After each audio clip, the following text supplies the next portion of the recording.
Insya Allah itu penjelasannya sampai yang kelima sudah akan keluar bukunya penjelasannya.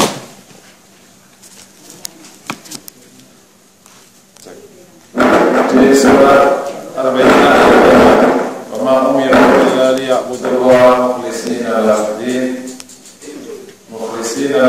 hatta yuqimus salata wa yutuz zakata wa dzalika dinul qayyim."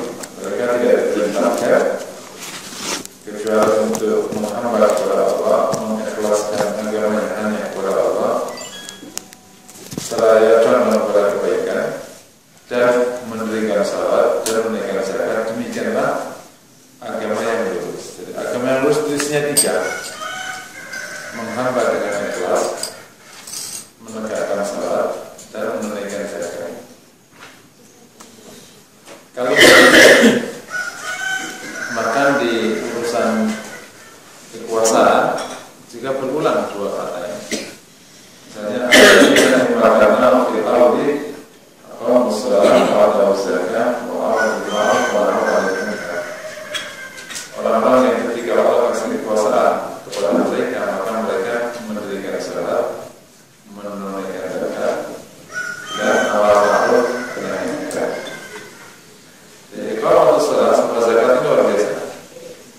Mana kabar buruknya ini pemahaman masalah zakat itu fokus kepada bagaimana memberi. Jadi tindakan akhir. Tapi prazakat nggak pernah dibahas. Bukan zakat itu kan instrumen dari hukum Islam yang dipakai atau yang dimaksudkan untuk menegakkan masyarakat muslim. Jadi kalau asumsinya, kalau akhirnya setiap muslim itu menjadi muzaki, sebelum menjadi muzaki, berarti masyarakat muslim tidak punya masalah ekonomi. Itu aja kan bahasa simpel. Berarti kalau ada muslim masih punya masalah ekonomi, berarti banyak yang tidak menjadi muzaki.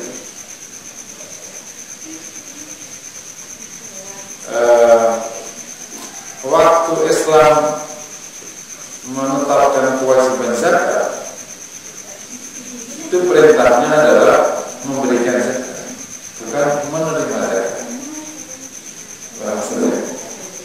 Memberikan zakat itu berarti posisinya muzaki, bukan mustahab. Karena pemahaman pasif, lebih karena kondisi, maka lahir nggak apa-apa nggak bayar zakat, kok nggak punya waktu. Mestinya berkata tidak boleh, orang harus bayar zakat. Terus gimana? Ya gimana caranya punya? Itu sama saja pemahaman pasif terhadap semua hal tentang agama. Misalnya kan iqamatus sholat, karena mendirikan sholat kan harus sholat dengan benar, terus bisa khusyuk. Kemudian ya apa-apa, yang penting masih sholat. Itu kan sama, pemahaman pasif terhadap konsepsi agama membuat konsepsi agama itu sangat minimal, sehingga tidak menghasilkan tujuan asasinya. Dan pemahaman ini sebenarnya lebih karena faktor kondisi masyarakat yang sekian lama berada dalam kelemahan, sehingga mindset terhadap pemahaman agama pun dari sudut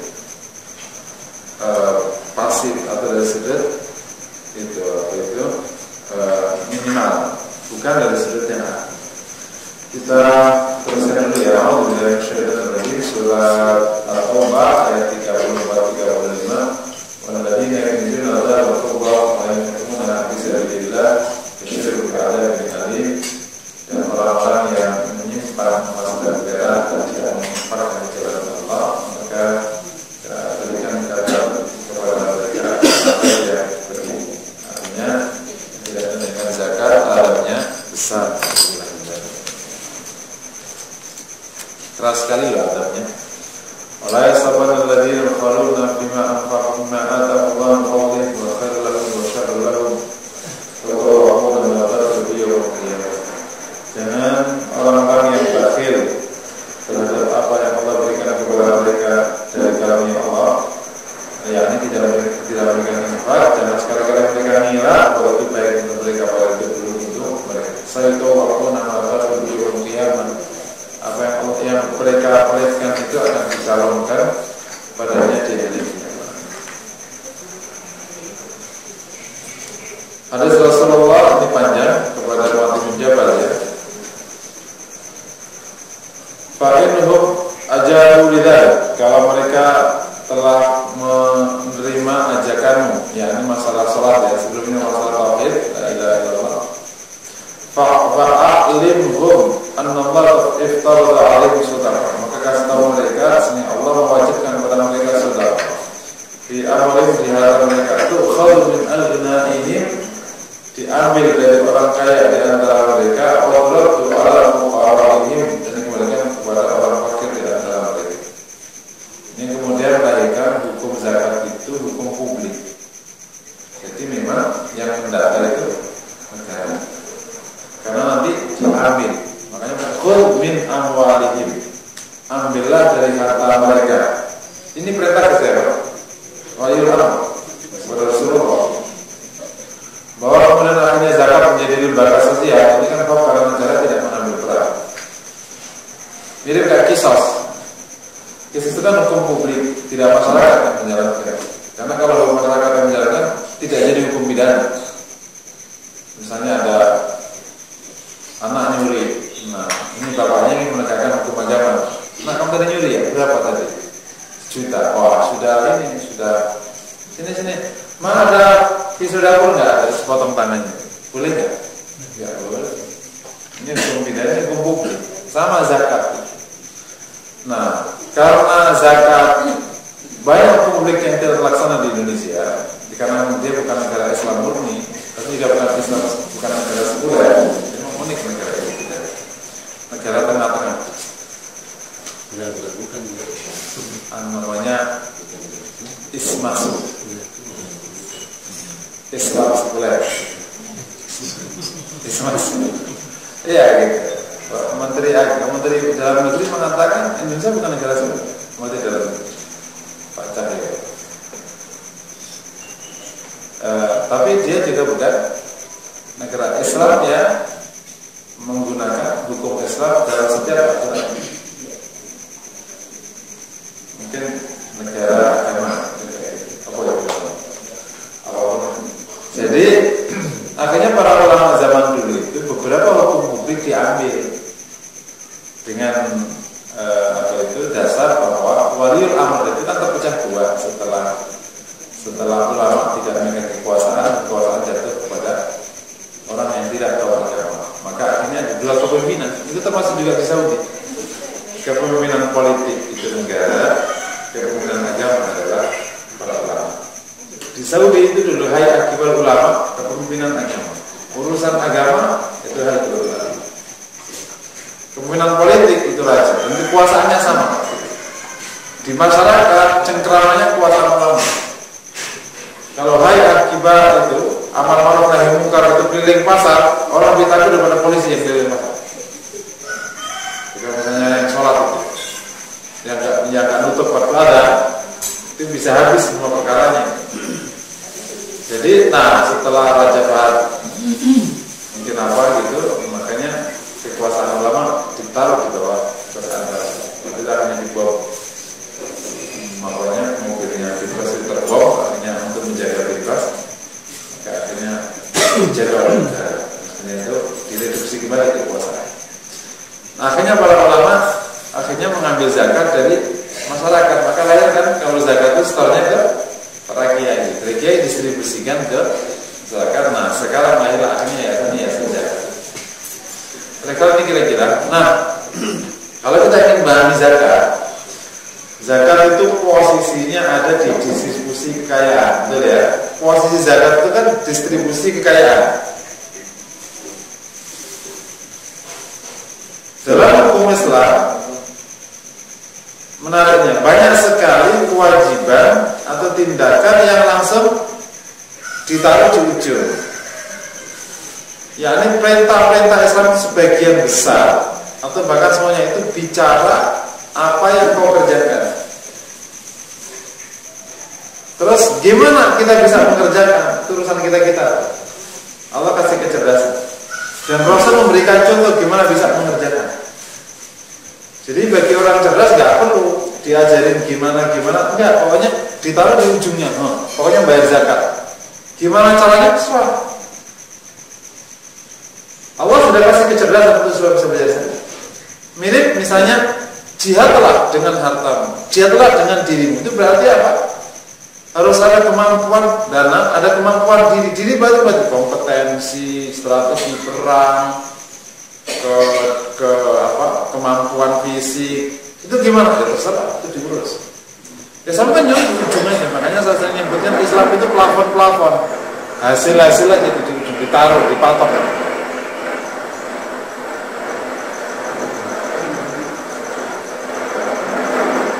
Ditaruh di ujung-ujung.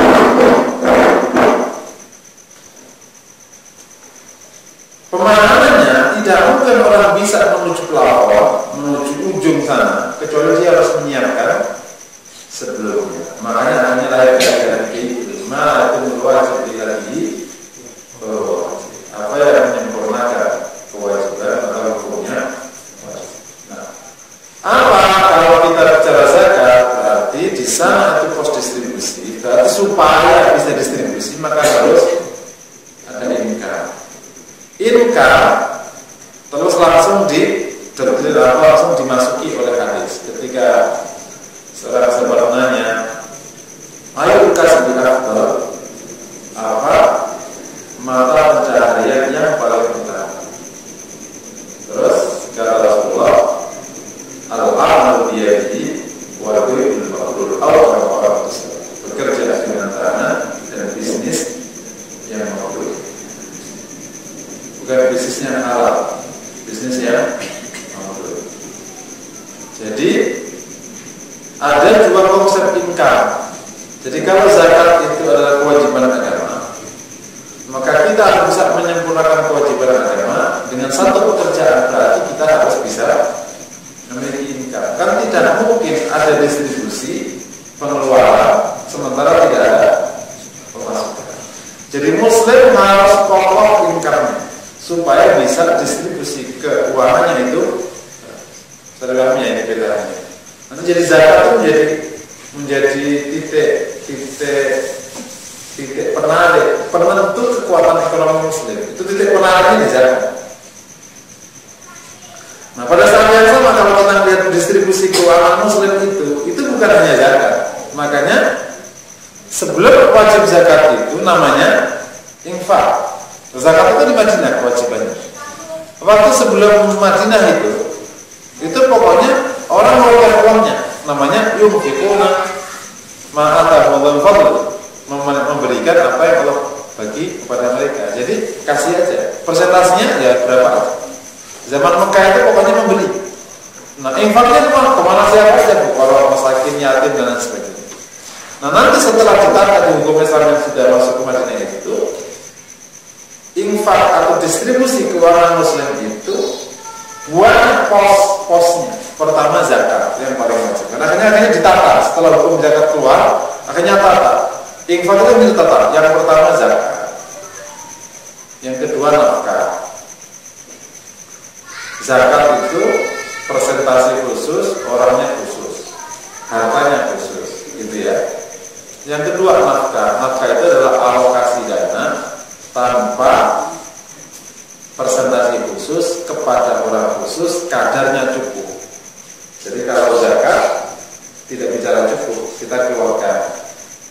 Ini ada fuqara masakin di samping kita, terus kita kasih keluar, Mas nggak cukup loh ya, terus kamu nggak cukup, aku keluarkan segini, paham ya? Nah kalau nafkah tidak bisa representasi, tapi bicara harus cukup. Nafkah kepada istri, ini tak kasih 50% gaji, nggak cukup Mas, serah urusan saya, gitu. Nafkah itu cukup urusannya. Kalau perlu persentasenya sedikit, ini 1% kekayaanku. Kok banyak? Nggak apa-apa, segitu. Jadi hitungannya bukan persentase. Jadi wajib nafkah. Dan nafkah dihitung oleh agama sebagai amal saleh, sedekah, bukan amal dunia.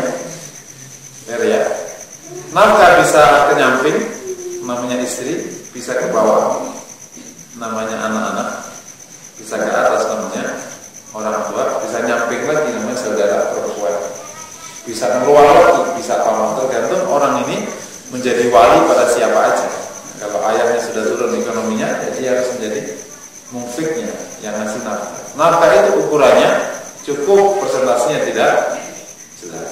Setelah itu baru ada namanya sedekah. Jadi istilah sedekah itu bisa wajib namanya zakat, bisa sunnah jadi sedekah sunnah. Tapi sedekah selalu diidentikan dengan sedekah sunnah. Kalau infak umum, infak itu bisa zakat, bisa sedekah, bisa nafkah. Karena infak itu bahasanya mengeluarkan. Jadi infak itu adalah mengeluarkan harta. Itu namanya infak. Makanya yunfikuna ma atahum fadliyah, mengeluarkan apa yang Allah berikan. Karena ini istilah-istilah. Kalau zakat khusus yang itu. Kalau sedekah bisa wajib, bisa. Kalau sedekah wajib namanya zakat, sedekah sunnah ya sedekah sunnah. Benar ya? Nah, sedekah yang sunnah yang itu kepada siapa aja, persentase kepada siapa aja. Kemudian nanti ada namanya hadiah kepada orang yang lebih mulia, namanya hibah, memberi kepada sesama. Ada namanya wakaf, barangnya khusus untuk jangka panjang. Ada namanya wasiat, memberi konteksnya sudah mau mati. Sudah mau mati nggak butuh dikasihkan ke orang lain, sudah mau mati kan? Namanya wasiat. Yang terakhir baru namanya waris. Waris itu kan pemberian orang karena dia sudah mati. Waris ke atas itu tindakan yang dihitung sebagai tindakan amal saleh. Waris bukan. Jadi kalau ada orang mewarisi harta banyak tidak ada pahala. Ya, kan waris itu tindakan dia. Ya, kalau nanti dihitung-hitung ya bisa aja kan ditinggalin orang tuanya dipakai sedekah ya jauh. Tapi waris itu bukan tindakan taklifah, bukan orang yang sengaja mengeluarkan harta. Jadi kalau secara amal dia bukan berbuat, itu konsekuensi karena dia mati itu tidak dia bawa. Oleh karena itu Rasul melakukan tindakannya sampai sebelum waris, nggak diwaris. Itu yang dalam bahasa amal semua hartanya dibawa pulang ke akhirat. Jadi kalau kita bisa jangan sampai harta kita jadi waris. Tapi harta kita itu maksimalnya jadi wasiat. Karena kalau wasiat itu kita mau mengeluarkan. Wasiat itu kan batas terakhir orang kulit. Jadi udah nggak butuh mau mati kejet-kejet terus wasiat. Itu kan, tapi kan dia masih bisa mengambil tindakan. Bu, ini nanti harta semua ini untuk ini, untuk ini, untuk ini, untuk kejet ini, untuk ini. Setuju ya? Setuju. Tapi dikeluarkannya kapan? Pas orangnya udah mati. Kalau nggak mati nggak dikeluarkan, itu wasiat. Berarti kan bisa dipakai. Namanya masih. Nanti pokoknya kalau belum mati ini, kalau belum mati aku pakai dulu. Itu namanya wasiat. Nah, Anda bayangin, zakat itu menjadi pemicu distribusi kekayaan. Pemicunya ke sana. Jadi kalau nanti ada fakir dari zakat kalau nggak selesai harus kasih sedekah. Karena target zakat itu adalah menyelesaikan fuqara masakin, menyelesaikan masalah.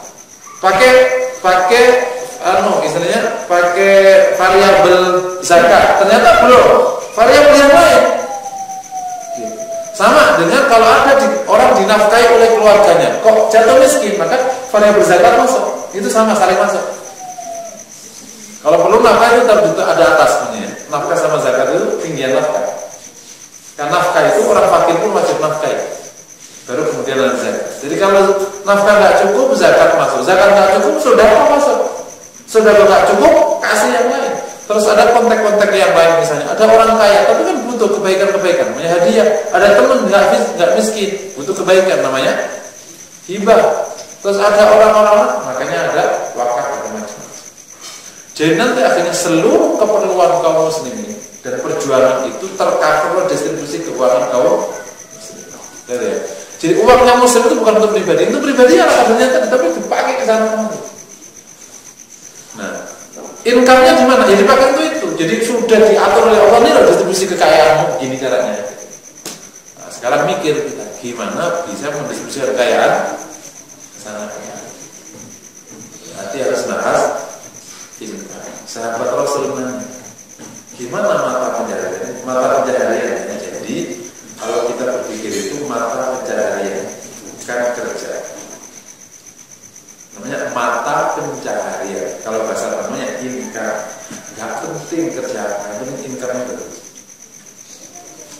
Aku nyari kerja. Ya ini kita nggak berdebat istilah ya. Cuma terkadang istilah bisa membangun mindset di hari. Fokusnya income.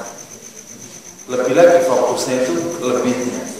Karena nanti di tengah ini masih ada banyak masalah. Nah, income oleh Islam itu dua. Bekerja pakai tangan, kedua bisnis yang mampu. Nah, bekerja pakai tangan itu kalau dibagi menggunakan pemahamannya Robert Kiyosaki, yang bekerja pakai tangan ada dua. Lagi di semua ya, kuartal 1, kuartal 2, employee yang kerja di luar tangan. Yang kedua self employee, kerja pakai tangan tapi sendiri. Tapi masih tangan. Kerja pakai tangan itu baru kalau tangan bekerja dapat duit, ya dapat duit, ada income. Gitu ya. Kalau dia tidak bekerja, nggak dapat duit. Berarti orangnya harus sehat, kerja.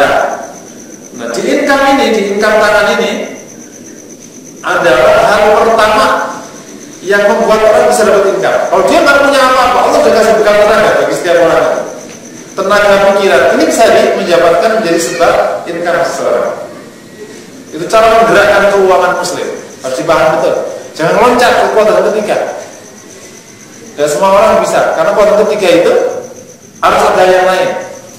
Allah bekali minimal pada setiap hamba itu badan. Waktu lahir sudah ada badan. Dan badan ini bisa menjadi sebab income seseorang. Ya. Gimana supaya income ini bagus? Berarti nanti bicara kualitas tangan, gitu kira-kira. Kalau dalam bahasa sekarang namanya kualitas kompetensi. Semakin berkualitas ini tangan, semakin tinggi income. Lihat ya. Ojek income, tapi ojek yang menggunakan kualitas, misalnya ada payungnya, naik. Ya, kira-kira ya.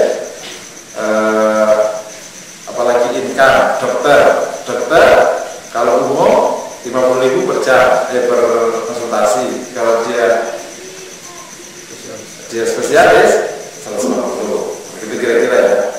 Kalau kita datang untuk nyuntik KB ke bidan 30.000, ke dokter 90.000. Ditanya, Bu, kan sama-sama ini udah ya kan sekolahnya mahal dokter. Bukan masalah, tapi karena kualitas tangannya naik. Maka berarti kalau kita bicara income pakai tangan, berarti bicara kualitas tangan. Semakin tinggi kualitasnya, semakin tinggi income. Dan yang menarik, semakin rendah itu semakin berat. Jadi urusan tangan bukan urusan berat-beratan, tapi urusan kualitas. Berat ya? Semakin berkualitas, semakin ringan, semakin tinggi. Ya ini kesalahannya kalau kan nggak ada.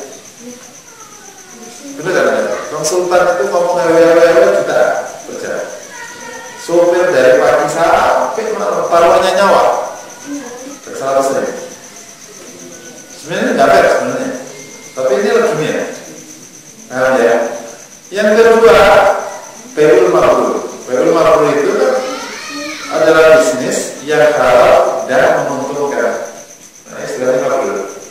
Kalau buat tak untung, ya enggak.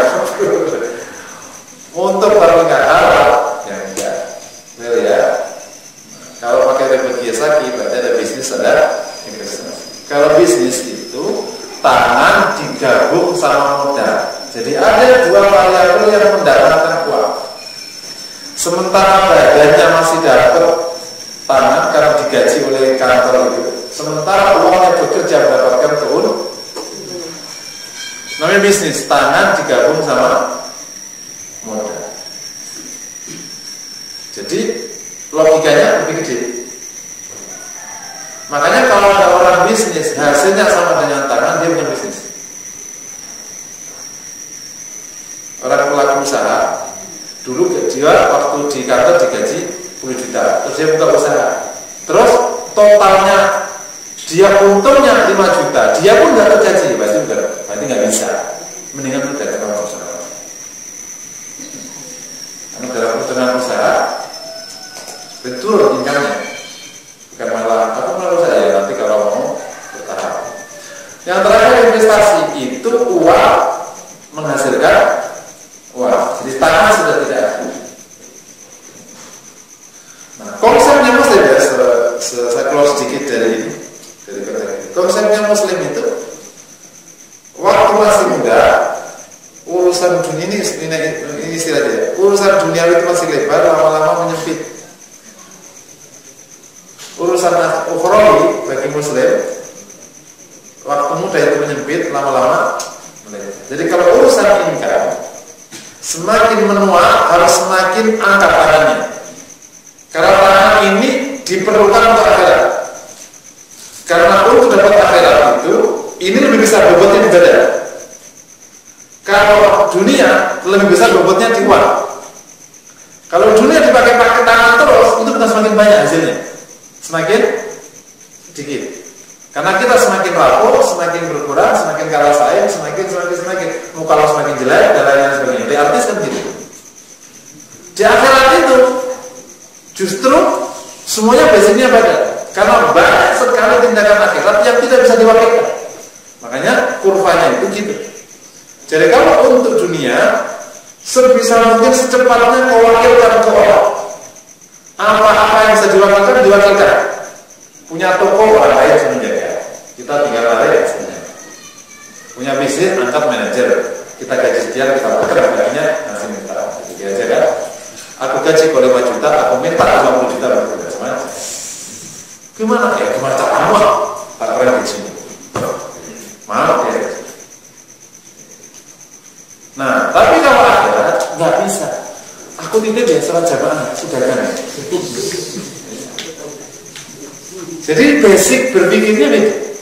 Kalau dunia itu banyak yang bisa diwakilkan untuk dapat dunia. Tapi akhirat itu bahkan banyak yang tidak bisa diwakilkan. Makanya untuk urusan dunia terus semakin tambah umur semakin diwakilkan. Sehingga nanti kita berkesempatan untuk mengerjakan yang tidak bisa diwakilkan. Nah, dakwah pribadinya nggak bisa diwakilkan. Nanti supaya ininya tinggi gimana? Bikin sistem. Tapi dirinya harus berjalan. Rasul sampai dia menjadi kepala negara gede itu kerjaan-kerjaan yang katakan hari-hari itu dikerjain sendiri. Contohnya ngimamin sholat.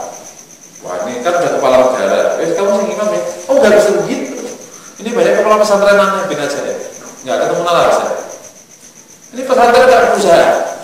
Ini tukang imam, tukang azan, gaji. Nggak ketemu. Yang benar itu model itu pesantren. Manusianya ngimamin. Tidak ada. Ini ada anak santri kecil kayak ini belakang. Nggak benar. Bukan Rasulullah beliau enggak begitu. Dulu Rasulullah ngimamin. Karena ngimamin itu bukan perkara wakil-wakilan. Ini tindakan yang nggak bisa diwakilkan memang sebenarnya.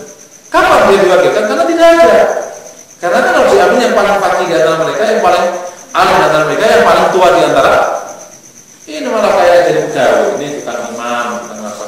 Pesantrennya pimpinan pesantren merokok, rapat doa, terus nanti berdatang belakang dari imam. Gak bener budaya ini gak bener. Ini pesantren modern karena kiainya dulu gak bisa ngimami, karena gak bisa baca Quran. Yang punya itu pengusaha. Itu bukan pesantren, namanya perusahaan pesantren PSP. Makanya akhirnya keluarnya jadi kira-kira gitu. Meli ya. Kalau di pesantren NU ya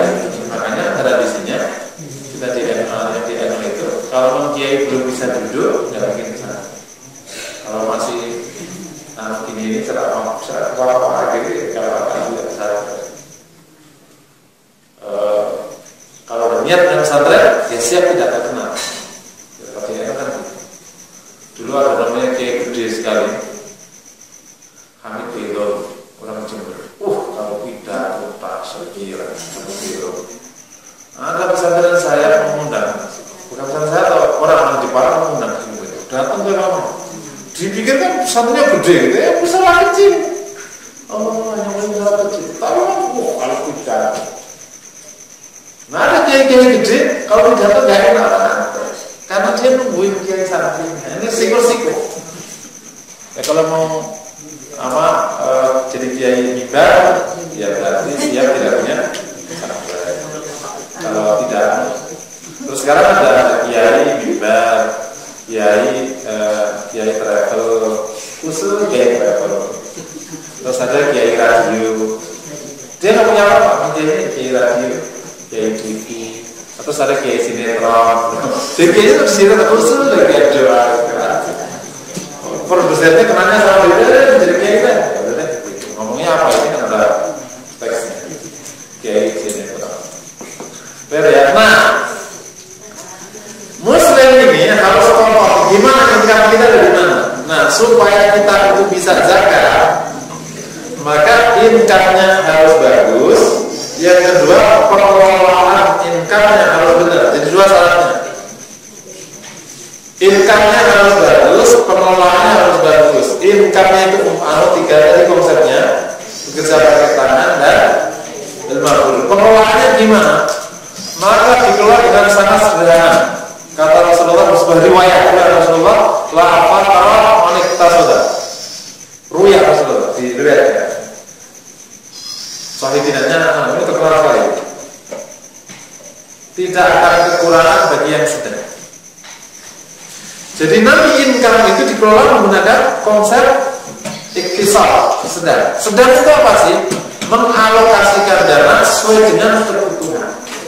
Kurang dari kebutuhan namanya bakhil, di atas kebutuhan namanya israf. Makanya kan walaupun bertabdirah dilarang, tapi juga walaupun sudah berbesi ya jangan kau genggam tangan itu. Awal sekalian ada gambar dulu jangan kau letakkan tanganmu di punggungmu. Jadi nggak pernah mau ngasih, dipegang terus nih duitnya. Kan anak kecil kalau punya kue diminta gaul itu di sini kan. Jadi betul, orang kan tahu bagaimana budaya hamba-hambanya ini. Orang tua itu terus begini duit, diumpetin, padahal dia dari belakang masih bisa. Gitu. Jadi di bawah kebutuhan namanya pelit, di atas kebutuhan namanya israf. Jatah makan 2.000, mana sih 200 saja ya, pelit. Jatah makan 2.000. Langsung 20.000 namanya israf. Salah satu sebab orang kena fakir adalah karena israf. Ada alokasi yang berlebih. Kenapa orang berhenti pelayan anak? Karena alokasi pendidikan dipakai untuk rokok. Kenapa orang berhenti pelayan anak? Karena alokasi pendidikan dipakai beli di atas.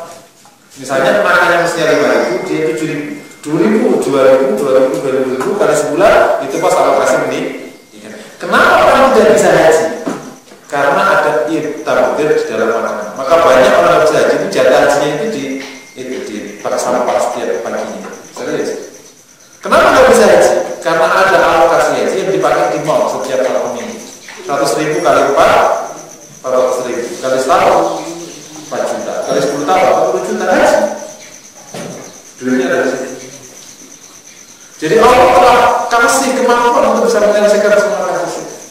Ya, nah di sini kaum muslimin perlu income-nya itu harus bagus, pengelolaannya. Jadi bicara kecerdasan finansial itu bukan orang sekarang. Kita sudah diajarkan oleh agama dan pemahaman kita masalah ini belakangan. Jadi kecerdasan finansial itu 3 itu. Gimana dapat income yang bagus, mengelola income yang bagus, distribusinya. Sekarang dibahas sekarang dan saya bukan ini bukan bahas ini kamu ngasih cabang 5 atau belajar orang income yang sama itu bab yang lain. Ini kan inspirasi cabang iman. gimana income yang bagus ya, gimana ente undang kalau motivator. Tapi kalau undang jangan motivator yang bisnisnya yang omong doang, yang praktisi, yang mungkin punya bisnis. Kalau nanti dia bisa. Jadi itu konsepsinya. Jadi income-nya bagus, pengelolaannya, terus distribusinya. Kalau nanti distribusinya itu hanya di nafkah saja habis, zakat itu nanti nggak dapat budget. Harus dipakai jajanin anaknya, terus nyalonin istrinya. Nyalonin. Maksudnya nyalon mulu, dipakai ini lama-lama nggak ada zakatnya. Kalau anaknya zakat dikasih, itu nafkah, sedekah, wakaf, hibah, hadiah nggak ada hasil lagi. Makanya akhirnya sepanjang hidup ya amalnya bisa zakat dulu. Sudah banyak enggak? Ya 2000. Dan saksikan orang-orang para sahabat dulu itu alokasi dananya kemana. Jadi item, jadi ini cabang iman ini separuhnya butuh duit. Kalau kita menyempurnakan cabang iman, separuhnya itu duit semua urusan. Jadi nggak boleh main-main alokasi dana ini. Kalau alokasi dana kita nggak cukup, ini nanti nggak ada yang bisa dijalankan semua. Contohnya berbuat sama orang tua pakai apa? Senyum. Waalaikumsalam. Oh, Dedek datang. Gitu bisa. Masa ngebawa apa orang tua? Terus mau baik sama anak yatim gimana? Pakai tangan, elus-elus kepalanya. Wah ini anak yatim. Pak aku nggak butuh tangan, duit gak butuh. Baik sama pokok rumah sakit pakai apa? Baik sama tetangga pakai apa? Jihad pakai apa? Dakwah pakai apa? Separuh cabang iman itu pakai duit. Jadi di sini nggak main. Jadi Muslim itu harus cerdas finansial. Dan kita harus banyak belajar sekarang. Karena kita yang konsumsi kan baru ketemu akhir-akhir. Waktu kecil nggak diajarkan kejelasan finansial. Dokternya kan selalu kerja. Dan kerja kan hanya terbatas. Ada yang tinggi tinggi. Tapi karena itu posnya orang tertentu. Kantor yang paling tinggi 25 orang. Selebihnya biasa. Yang GM, direksi, dari gede. Bawahnya pas. Anak 2 sudah itu. Anak 4 pertama 2 anak 4. Kira-kira gitu. Nah ini gimana kita bisa income yang bagus ini kalau dikelola yang tidak bagus habis. Nah untuk Muslim Indonesia hari ini income-nya sudah jauh lebih bagus daripada kemarin. Karena sekarang ada kelas menengah itu meningkat 55%. Meskipun kelas menengah itu jauh ya 5 sampai 20. Ada yang mengatakan 5 sampai 40 itu kelas menengah. Kalau 3 sampai 40 udah meningkat jauh. Tetapi kalau si pengelola keuangan itu tidak bagus ya, maka pada dulunya kita telah terjebak menjadi masyarakat konsumtif. Sehingga semua income itu sudah ada alokasi konsumsinya. Ada apa namanya kartu kredit, ada yang namanya kredit. Jadi uang yang akan dapat itu sebenarnya sudah bukan uang kita. Kan? Orang kredit itu kembali uang yang jadi income-nya nggak pernah jadi harta. Uang harus kembali ke pengutang terus dengan spread yang sangat tinggi. Nah ini pola ini harus berhenti. Tidak harus menjadi kembali ke pola lama. Bahwa tidak ada kredit, no kredit. Terus gimana caranya? Nah, ini panjang lebar. Nanti itu kalau ini belajar sama orang Cina. Juga ini Cina ini harus belajar sama orang Cina. Serius, ini Cina. Cina dapat ini karena mereka berjalan nenek moyangnya yang lama. Di alokasi dana, di pengelolaan. Ya. Konsepsinya itu persis dengan konsepsi di Islam. Dan dulu para sahabat mengerjakan. Yang bisa mengalahkan Cina Arab. Yang bisa mengalahkan Arab Yahudi, yang bisa mengalahkan Yahudi Cina, itu muter aja bertiga. Jadi kalau udah sama Cina harus pakai orang Arab, harus sama kuat-kuatan. Jadi saya pernah bawa, saya dapat pembeli mebel orang Arab, hanya saja beli. Dia itu bisa dapat barang lebih murah daripada saya, daripada dia. Dan dia orang Arab, nyari barang itu bisa persis kira-kira tidak dikasih kesempatan dari si pembela, ya adanya ya sebenarnya bisa kan gitu. Nah, kalau datang sama orang Arab harus kayak orang Yahudi supaya bisa. Nah kalau datang sama orang Yahudi harus kayak orang Cina. Jadi ya terlihat dalam mereka ya, yang katakan Cina orang Arab, yang Arab orang Yahudi, yang katakan Yahudi orang Cina. Karena kan Cina si Yahudi kan sama orang Cina sekarang semua. Jadi kira-kira, nah pengelolaannya ini, nah kita terjebak konsumtif, bahkan terjebak kepada hidup mewah. Hidup mewah itu apa? Hidup di atas kebutuhan dan terus dijustifikasi. Kata-kata konsep hidup kayak gitu dijustifikasi. Ini aneh secara kecerdasan finansial, apalagi secara agama. Terkenal. Kira-kira, nah kalau income-nya bobrok, income-nya jelek, pengelolaannya jelek, keluar nggak di sini? Nggak keluar. Itu sekarang makanya semua alokasi dana muslim nggak dapat. Sabilillah nggak ada alokasinya. Mau berjuang di bidang ini adalah saya, karena duitnya itu sudah habis di sini, di rumah tangga. Belum lagi income-nya tidak semuanya bagus. Nah kalau income-nya jelek, pengelolaannya jelek, ini nggak mungkin keluar dari zakat. Kalau zakat top, nggak bisa alokasi yang bisa menggerakkan muslim.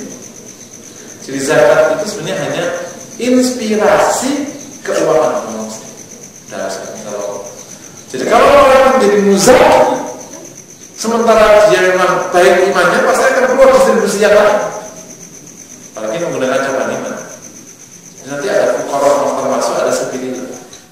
Dulu para sahabat itu ini hebat, income-nya bagus, pengelolaannya bagus. Orang income-nya bagus tapi sangat pas. Memang perlu komitmen tinggi untuk hidup kayak gini, gak gampang. Perlu komitmen tinggi.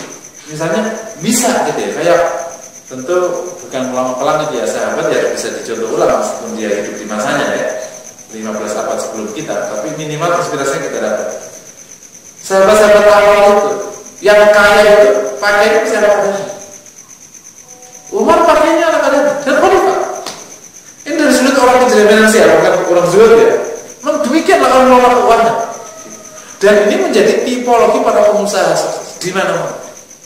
Saya boleh kasih tahu contoh, siapa itu suaminya Murdaya, Pak Murdaya, Murdaya, itu mobil ya, pasti pakai mobil ya. Masih bercandanya dia Ustaz, kalau mau kan masih ada sopirnya dia sih sebenarnya. Tapi intinya, orang itu ternyata memang pilihan orang sukses semua. Jadi kalau kita ingin tahu dia bakal jadi orang hebat itu, salah satunya adalah gimana dia mengalokasikan dana.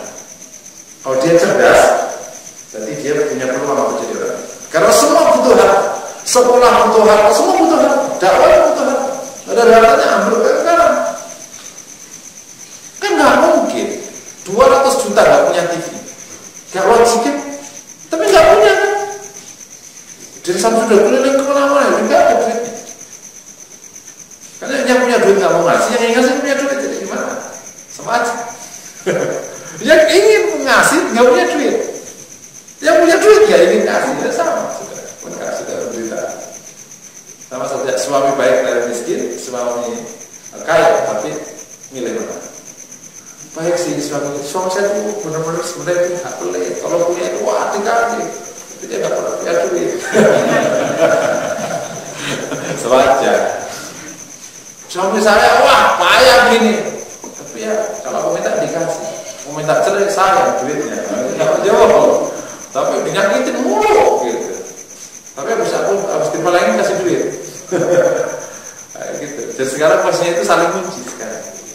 Nah kalau kita lihat muslim itu berarti kenapa kalau zakat nggak bergerak? Karena income-nya nggak bagus. Kalau income-nya bagus, pengelolaannya bagus. Ini harus dibahas detail, tapi saya ingin berhenti sampai sini untuk bahas detail. Nanti cari bahasnya banyak. Gimana agama mengajukan konsep pengelolaan harta supaya nanti bisa sisanya banyak. Kan harus sisa banyak supaya bisa zakat. Oh diajarkan ini, diajarkan. Terus gimana supaya income-nya bagus itu diajarkan. Kan agama kan memang semuanya banyak yang tidak teknis kan. Kalau teknis bukan agama ya, pengetahuan. Jadi dikasih konsep dasar, nanti teknisnya pengetahuan diajarkan ini, diajarkan. Wah, luar biasa. Yang sekarang semuanya menjadi konsep di kecerdasan finansial yang diajarkan menjadi level yang mahal. Gitu ya. Silakan Bapak Ibu, ada yang mau ditanyakan? Masalah penunjukan kecerdasan finansial dan ini keluarga. apa? Menunjukkan kecerdasan finansial dan keluarga. Kan kalau dalam satu kultur masalah menunjukkan anak-anak harus dari kenalkan dengan uang itu. Sampai dikatakan lahir di ruko. Jadi apa? Lahirnya di ruko, terus kamu dari kecil sampai sekarang menguasai pasar-pasar kita. Kalau misalkan kita katakan dengan keluarga kita, misalkan anak kita sudah berprestasi, kita kasih uang, itu tidak ada berkaitan dengan keikhlasan, itu sebenarnya seperti apa? Keikhlasan. Nah, misalkan anak itu ketika kita dilatih untuk mengenal jiwa dagang, jiwa wirausaha, terus setelah aktivitas kita kasih uang itu kita kontradiktif nggak dengan enggak mungkin kontradiktif. Ikhlas itu kan motif dalam bertindak. Sementara ini kan levelnya di kecerdasan, bukan di level motif. Jadi ajarkan anak kita cerdas dalam finansial, baik nanti bagaimana dia dapat, terus dia dikelola, terus dia didistribusikan, dengan bagaimana kita menanamkan motif dia ikhlas dalam hidup. Level 2 itu dua hal yang beda. Ini levelnya otak, levelnya hati. Bisa tidak ada masalah. Bukan karena nanti dia selalu orientasinya keuangan. Orientasi kan, nah, orientasi keuangan nanti diarahkan menjadi tidak sampai mendominasi motifnya. Bisa jadi kalau dia dari kecil memang semuanya serba uang, terus orientasinya uang, dan orientasi uang ini akhirnya menjadi motif hidupnya. Tapi gimana akhirnya dia sampai lagi kejelasan uang saja, bukan menjadi orientasi hidup. Kalimatnya beda. Saya ajarkan kamu ini finansial dan hidup ini bukan hanya untuk uang. Uang menjadi bagian dari fasilitas kita hidup. Tapi udah kasih catatan. Ketika orang sering menyentuh, biasanya menyukai. Makanya tidak gampang. Sementara zuhud, tapi sementara dia bagus income. Biasanya kalau orang pokok, kalau zuhud jadi miskin, kalau income-nya bagus jadi tumbuh dunia. Ya, tidak pilihan. Yang sempurna yang baik ya kan, ya kayak salam. Sementara yang megang, hanya ya. Mirip orang kalau sering berhubungan dengan wanita kan juga sama wanita. Akhirnya lupa sama istri.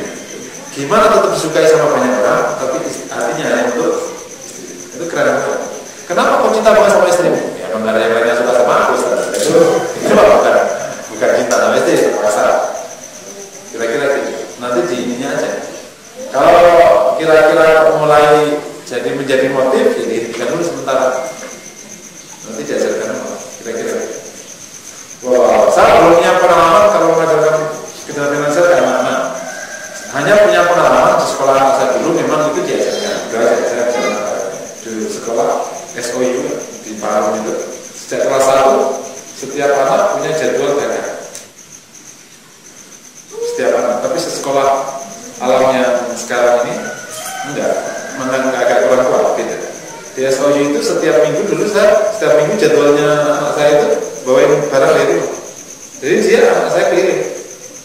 Bahkan buka lapak aja udah dibeli karena memang dibangun oleh sekolah.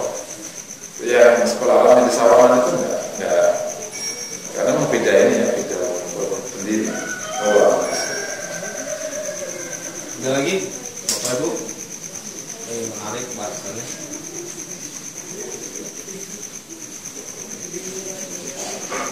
Silakan, masih ada waktu 10 menit.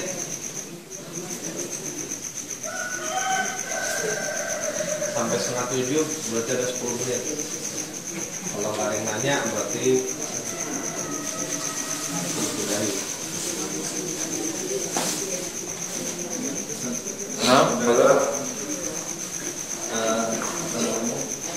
Beriman dengan zakat dan tadi kan berkorelasi ya. Oke. Artinya ketika kita meningkatkan kecerdasan finansial, beraktivitas finansial itu juga dari sama-sama akan meningkatkan iman kita juga. Maksudnya, Nah, ini kalau ini tergantung. Jadi kecerdasan finansial itu atau konteksnya income yang membaik, pengelolaan keuangan yang baik, itu bisa meningkatkan keuangan kalau menjadi zakat. Kalau hanya cerdas sementara bantet di sini nggak keluar, ya malah menurunkan keimanan. Semua cabang iman ini semuanya bentuknya kerja, amal. Yang amal itu berarti distribusi semua. Kalau di harta distribusi, kalau di tenaga berarti bekerja, kalau apa gitu semuanya. Sama, kalau ada orang misalnya menuntut ilmu saja, tapi yang distribusi kan bantet. Ya ini enggak. Bahkan bisa menjadi petaka kecil, turun. Karena kewajiban sementara dia itu punya resource tinggi, terus nggak berbuat, itu secara hukum agama lebih berat daripada orang yang nggak punya apa-apa nggak berbuat. Ada logikanya. Ya? Orang tidak punya ilmu nggak ngajar, benar. Tapi punya ilmu banyak nggak ngajar, jadi perkara. Jadi kalau kecerdasan finansial itu meningkat, tapi tidak sampai dalam distribusi, bahaya. Makanya kecerdasan finansial itu versi Islam sampai distribusi. Kalau kecerdasan finansial di tempat pertama, levelnya income yang bagus, pengelolaannya bagus, ini nggak bicara, nggak bisa distribusi. Jadi nanti masuk, dikelola, dikeluarkan lagi untuk masuk lagi. Itu di kecerdasan finansial hanya di situ. Kecerdasan finansial muslim itu satu pos lagi, namanya alokasinya. Alokasinya gimana? Kalau alokasinya muter balik ke income lagi, namanya bantet, bodoh, bukan cerdas. Itu sama saja nyari perkara depan Allah SWT. Duitnya banyak, tapi zakatnya nggak ada. Oh, nyari perkara. Kalau sama-sama nyari perkara, menjadi miskin, nggak ada perkaranya. Itu beda cara berpikirnya. Jadi kalau sama-sama tidak mau kasih ke orang, mendingan miskin. Karena di depan Allah aja nggak perkara. Kenapa nggak ada amal hartanya? Ya nggak punya uang, kelar kan? Tapi kalau hartanya banyak, sementara ini nggak keluar, nanti akhirnya panas, karena kan tidak ada keluar. Jadi muter panas, meledak. Kalau fisikanya juga begitu, karena kan dia muter di tempat yang sangat sempit. Tapi kalau seret keluar, sebagian yang tidak keluar diputar lagi ke income, tapi ada keluar, gross, gitu kan? Kalau mesin angin gross keluar. Jadi ada bentuk. Kalau ini ditutup panas, lama-lama meledak. Dan itu secara sosial kalau tidak masalah pendekatan sosial, harta-harta di orang kaya, negara kaya tidak dialokasikan ke miskin, itu bisa menjadi panas. Akan pemberontakan sosial dan ekonomi. Karena yang membeli produk negara kaya itu ya, orang-orang miskin. Jadi kalau dari sudut makro, zakat itu luar biasa.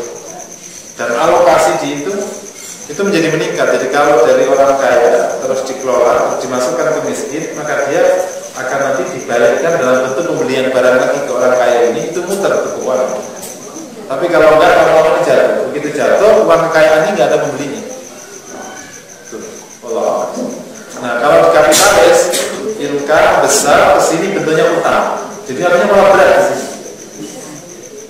Bukan zakat, bukan riba, bukan. Keren kan kalau di sudut makro? Wow.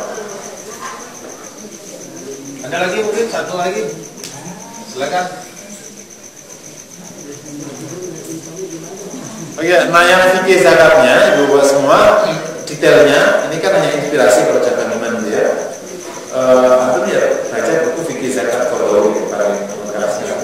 Apa aja perkara yang wajib zakat, gimana zakatnya, gimana kita zakatnya, kalau zakat bagaimana, kalau sekarang ada bisnis online bagaimana, kalau profesional bagaimana zakatnya.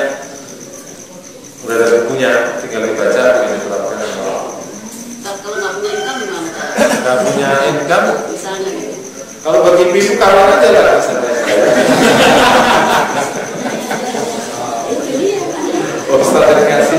masih cara instan. Bagi ibu-ibu gini ya, kalau ibu-ibu ini kalau dari struktur masyarakat Muslim memang orang yang tidak memiliki kewajiban untuk ngasih nafkah, ya.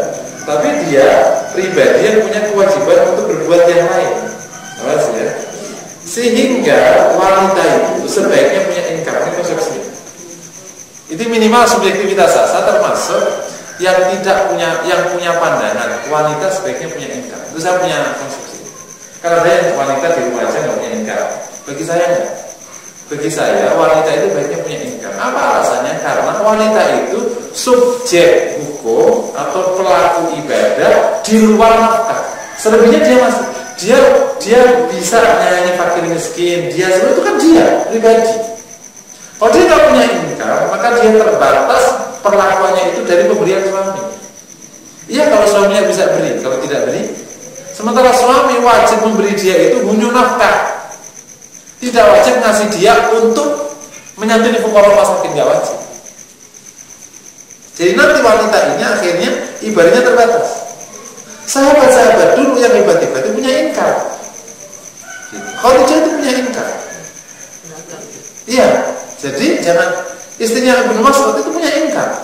Ya tergantung ya konsep income-nya. Tapi artinya Rasul itu ada dua tipe istri. Memang ada tipe istri yang punya income dan yang tidak punya income. Nah, yang nggak punya income ya nanti saudaranya kayak gini, ketika dia nggak punya pribadi, nggak punya income, berarti kalau ingin berbuat yang banyak tadi gimana? Dia harus meminta suami dengan benar. Mas, mohon aku dikasih nafkahku segini, fakir miskin segini, yatim segini, ini segini. Enggak punya duit, gue terjawab. Nah nanti, jadi aku punya apa?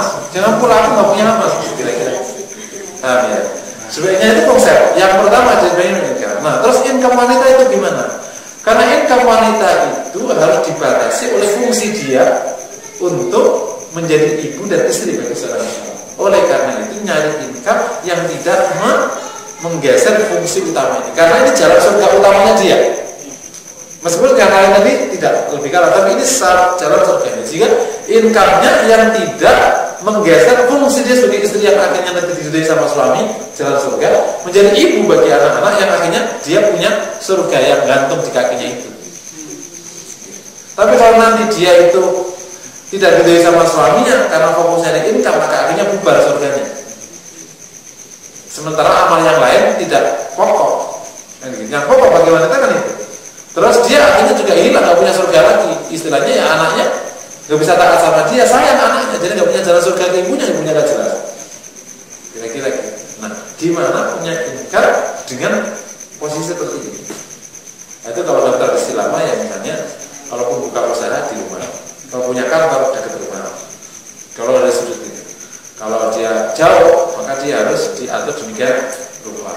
Atau dia akhirnya ngajar. Biasanya itu ngajar. Kalau ngajar itu cukup bisa disamakan, disesuaikan dengan atau itu ibu dan istri atau apa kita lihat tidak sebenarnya. Tapi kalau menjadi kontraktor gitu misalnya gitu, aku ada zaman wanita kontraktor untuk rumah, kontraktor terus dari pengusaha travel enggak. Pengusaha travel sering kau tinggalkan suami ini. Mas aku ke Eropa ya nemenin dia ke Eropa apa ya nanti ke sebelah juga. Wah.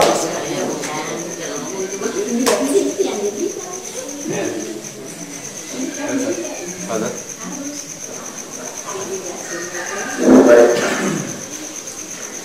Ini adalah